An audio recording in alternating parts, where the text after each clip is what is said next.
Thanks, Janine.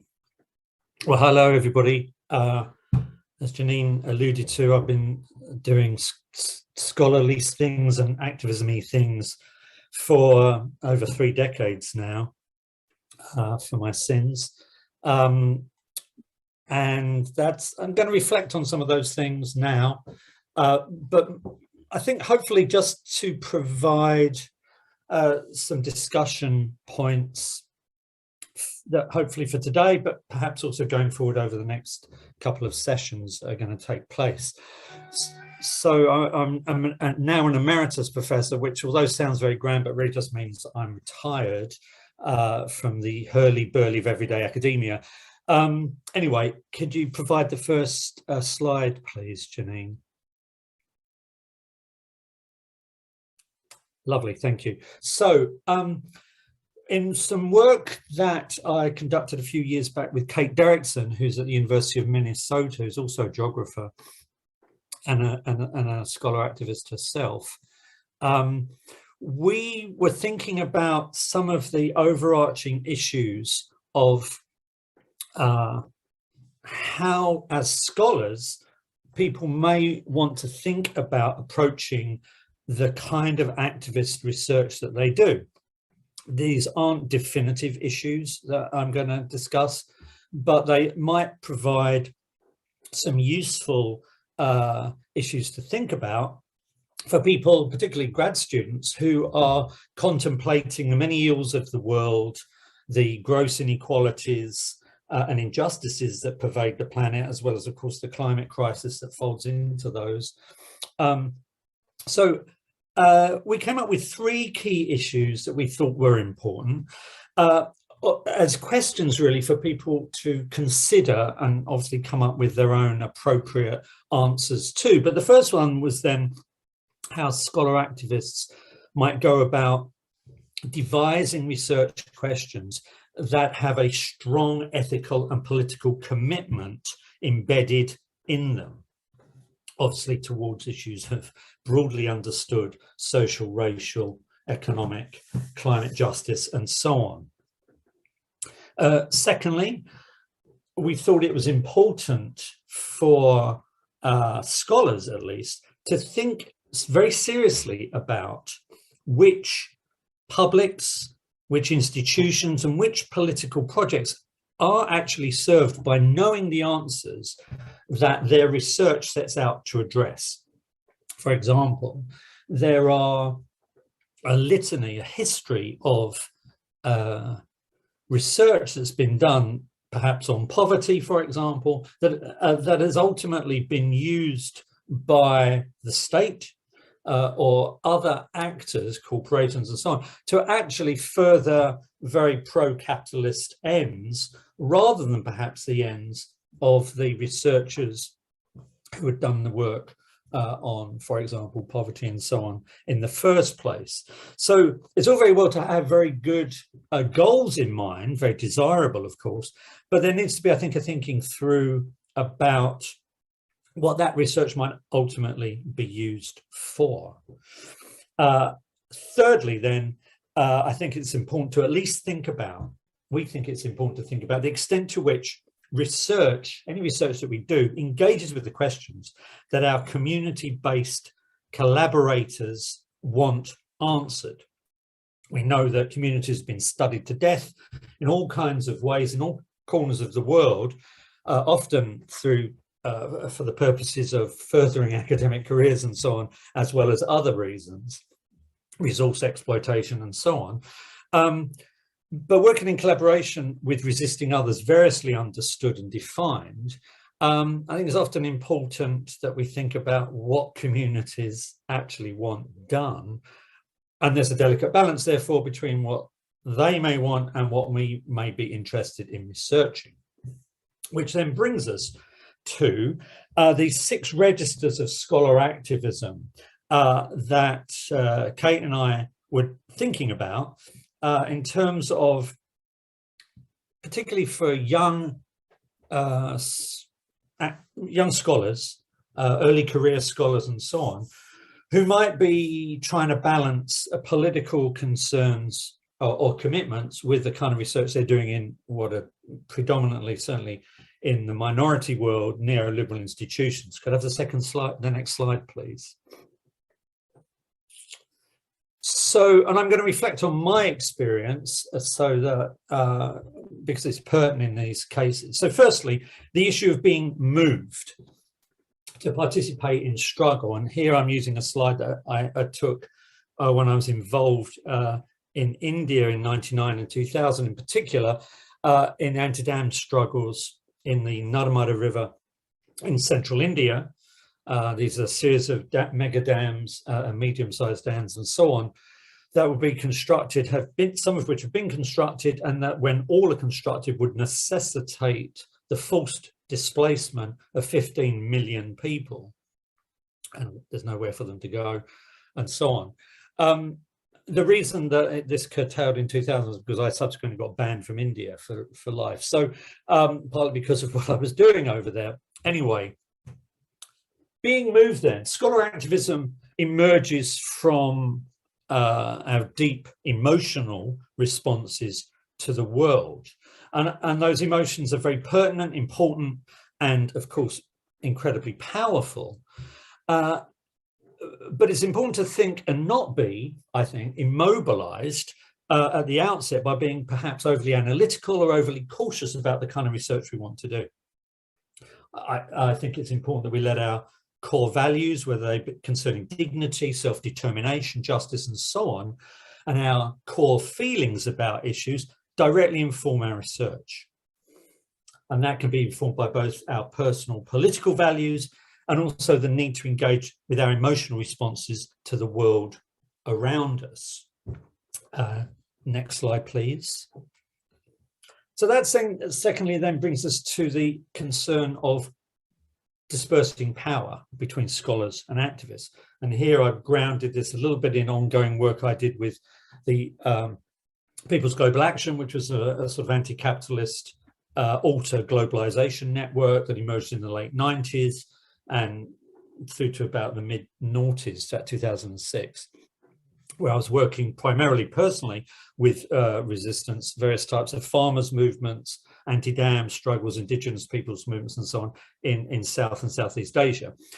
And dispersing power then at root necessitates challenging traditional roles, not least of academics, hierarchies, and the general order of things, but particularly involves what Raoul Zibecki has termed a dispersing of power away from academia and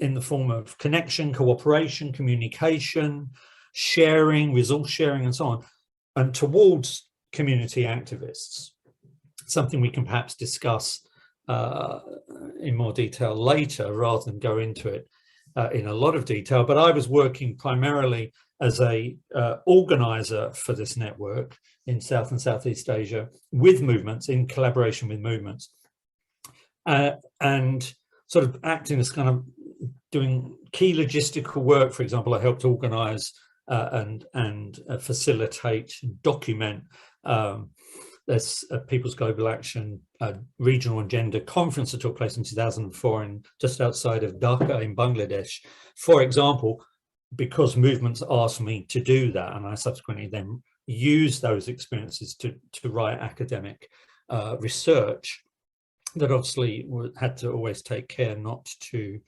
provide any particular information that might be of use to authorities against those movements.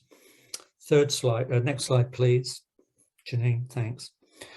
So third issue then becomes resourcing solidarity with resisting others. And here I'm drawing on work I did working with landless people's movement in Bangladesh in particular to run a climate caravan through Bangladesh in 2011, over 3 weeks in the north and south of the country, visiting primarily landless communities who have occupied land and are now in the process of defending that land from being evicted from it, so they can live lives of dignity, grow food, build homes for themselves, and so on.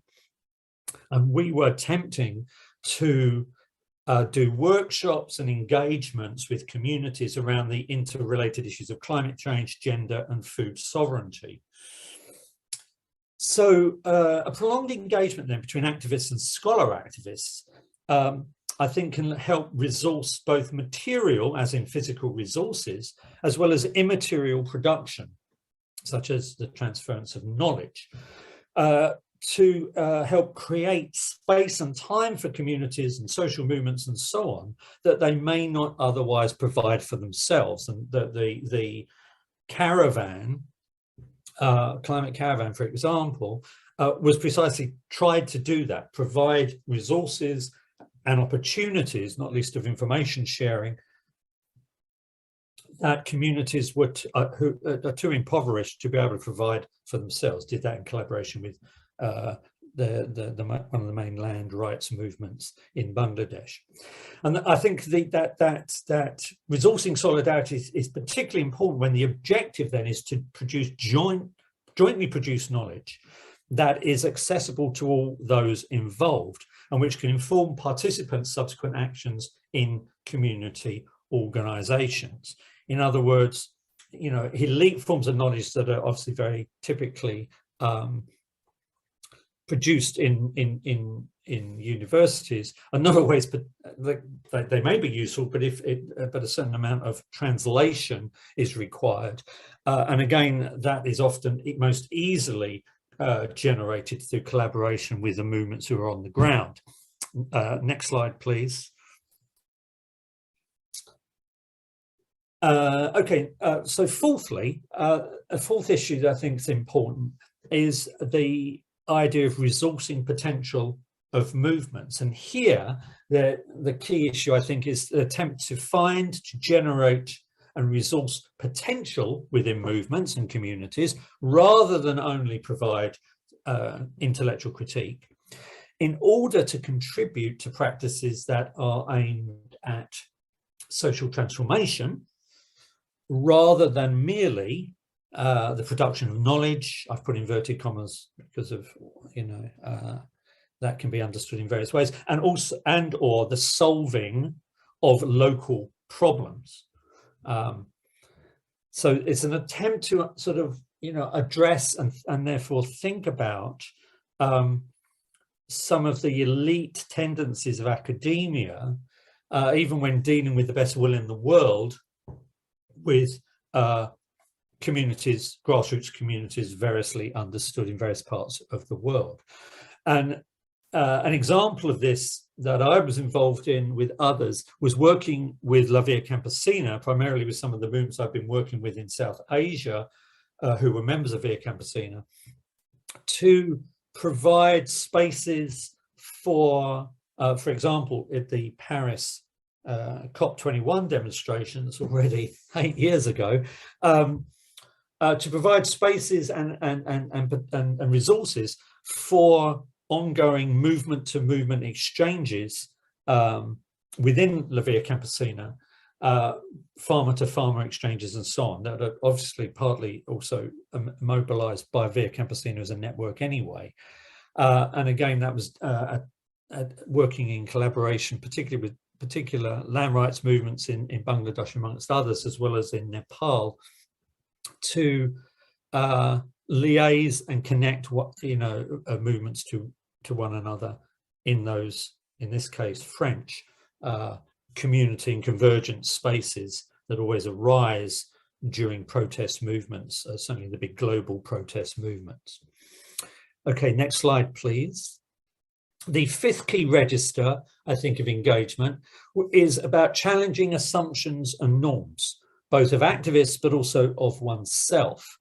Now, this is work I've been trying to do over much of my career, but where scholar activists need to challenge their own assumptions about academics, the level and quality of academics' power and knowledge.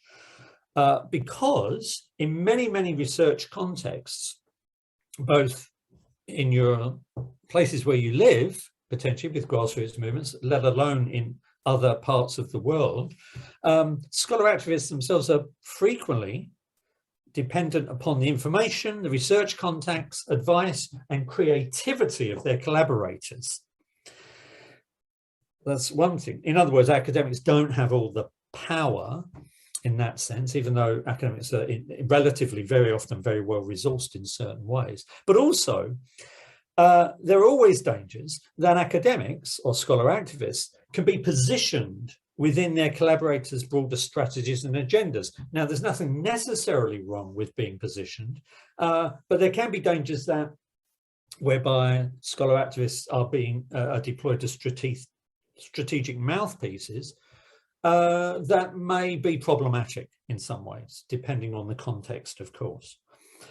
The important thing here is to create contexts, mutual contexts for the dispersal of power both ways. And those, again, are dependent on discussion and so on. And the little image there is based on some of the work I've been doing in Leeds, where I live, where I've been working with others to set up toolkits for change. I'll talk a little bit more about that in just a moment, where we first started using Theatre of the Oppressed for workshops that we call disobedient theatre to help train and tool up activists in various forms of creative activism, particularly climate activists, but not exclusively.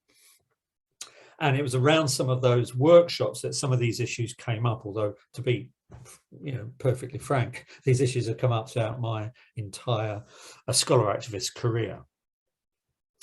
Okay, next slide, please. Thank you. The final register then, it would be about sustaining collaboration with others, how we sustain over time collaboration. And here I'm drawing on some work that I've done recently in Leeds with Leeds Tidal, which is sort of environmental and economic justice organisation, and also with Climate Action Leeds, which is a 5-year project to address, obviously, the climate crisis, emergency, breakdown, however you want to frame it, at a city level, and what might need to be done with trying to bring together a whole range of different third sector NGO movement groups. So enabling sustained participation then and collaboration with everyday people and their struggles is absolutely critical over the arc of one's career, I would argue. And the form that such engagements take, and these can be things such as planning meetings or public gatherings or workshops and so on, are a crucial dimension of scholar activist inquiry, rather than just the backdrop against which the real stuff of activity, action, and all the exciting, potentially exciting stuff takes place and plays out. Because it's become quite clear that sometimes these more sort of quotidian and prosaic practices provide an opportunity for folk to generate emotional energy, to fashion oppositional discourses with one another. The classic sort of argument around networking, that often the most interesting things happen away from the official conferences or plenaries or meetings and so on. So interpersonal communication, then the exchange of information, the coordination of future actions, the development of mutual support and mobilization of collective resources all help solidarities. And it's been remarkable to me over time how often things such as communal meals and so on, for example, have been fantastic, contexts within which a lot of this sort of really important stuff can take place. Okay, I'm running out of time, so let's continue with the next slide, please. Okay, and so trying to bring this to the present, I've moved away to primarily working now in the locality, or primarily, not exclusively.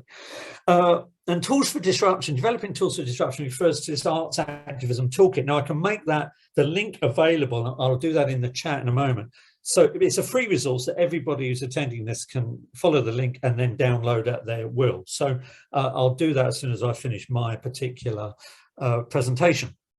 And so this is an arts activism toolkit I put together with Ali Walsh, who's at Leeds. She's in performance studies, and Alex Sutherland, and she's involved with Tishimani, which is an arts activism and education group in South Africa. And it came out of AHRC research that we were doing in Cape Flats, just outside of Cape Town in South Africa, one of the poorest and most disenfranchised communities in South Africa, which is saying a lot in the context of South Africa. Here, the toolkit as a free resource is aimed therefore at emerging activists or scholar activists or groups looking for new or fresh tactics. The idea behind the toolkit is to, and has been, to try and develop different ways of seeing, speaking and being, how to build relationships with others and develop tools and materials for resistance. And we've drawn from case studies, some of which are things that I've been involved in, that Ali and Alex have been involved in, as well as other fantastic examples that none of us have been involved in, but they're worth discussing from both the majority as well as minority world. So you can see here Bangladesh, Brazil, Canada, Egypt, Tunisia, Europe, India, Kenya, South Africa, the UK, USA and Zimbabwe, amongst other places. And what we've tried to do is draw on things such as locality, experience and power mapping tools, theatre of the oppressed techniques, popular education techniques, how we groups might go about questioning the control mythologies in our society, how we are able to build meaningful relationships and allies in our work, how we develop important action logics in how we create actions, and how we might place actions at particular powerful sites of intervention to enable us to make our actions and campaigns the most effective. And as I've run out of time, that's all I'm going to say. Thanks very much. Thanks very much, Janine.